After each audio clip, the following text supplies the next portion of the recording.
ప్రస్తుతం మనం the one and only silver screen legend. భారతదేశంలో ఆయన తీసిన సినిమాలు ఎంత ఇన్నోవేటివ్ అంటే ఒకదానికి పోలిక ఉండదు. అండ్ ప్రతి సినిమా ఒక స్టేట్మెంట్.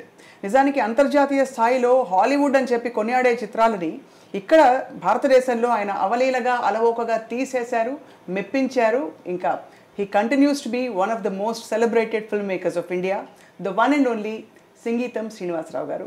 వారి సినిమాల జాబితా చూస్తేనే అర్థమైపోతుంది ఎందుకు ఇంత ఉపోద్ఘాతం చెప్పామని చెప్పి. వారితో ఇవాళ వారింట్లోనే ముచ్చటించడం మహద్భాగ్యం మనందరికీ కూడా. సార్ నమస్కారం sir. Thank you. How are you? I am fine, you are fine. That's the important. అంతే, that's all that matters. Important. Sir రాగానే మెట్ల మీద గోడ మీద అపూర్వ సంగీతం, అవును, కమల్ హాసన్ గారు మీకు ఇచ్చినది ఏమిటి సార్ మీ ఇద్దరి బాండింగ్? అది మమ్మల్ని గురించి మేమే నవ్వుకుంటాం. Laugh at our cells.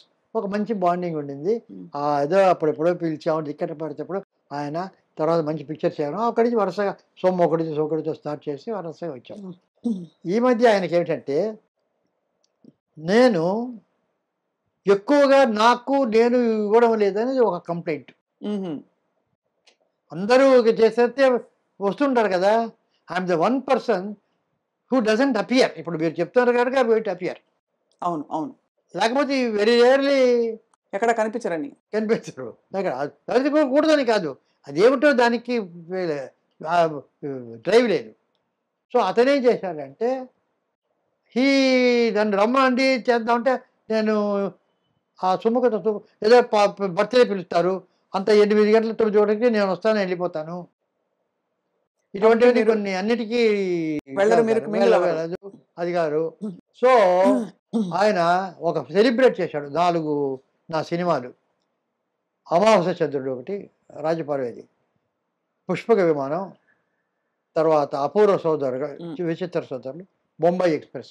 ఈ 4 సినిమాల ఫెస్టివల్స్ ఆ ఎన్ఎండిసి థియేటర్లో వేసి 3 గంటల నుంచి 6 గంటలకు. 6 గంటలకి ఏంటంటే, ఇప్పుడు మణిరత్న అంటే, ఇళయరాజా అంటే, పిసి శ్రీరాము, ఏఆర్ రెహమాన్, వీళ్ళందరూ ఒక్కొక్క రోజు పిలిచి, మన నాగశ్విన్, అమల అందరూ వచ్చారు. వచ్చి ఒక్కొక్కరు వాళ్ళు నన్ను ఇంటర్వ్యూ చేయడం, అంటే క్వశ్చన్స్ అడగడం, నేను వాళ్ళకి చెప్పడం. నేను సెంటర్స్ నాకు ఒక వేరే డైరెక్టర్స్ పేరు వేసి వాళ్ళు చెప్పడం, కమల్ హాసన్ రావడం. ఇది ఒక ఫెస్టివల్ చేసాడు. దానికి అపూర్వ సంగీతం అని పేరు పెట్టాడు. ఓహో, ఆ సిరీస్ తాలూకు పోస్టర్ అది, అదే బ్యాక్ డ్రాప్. అదే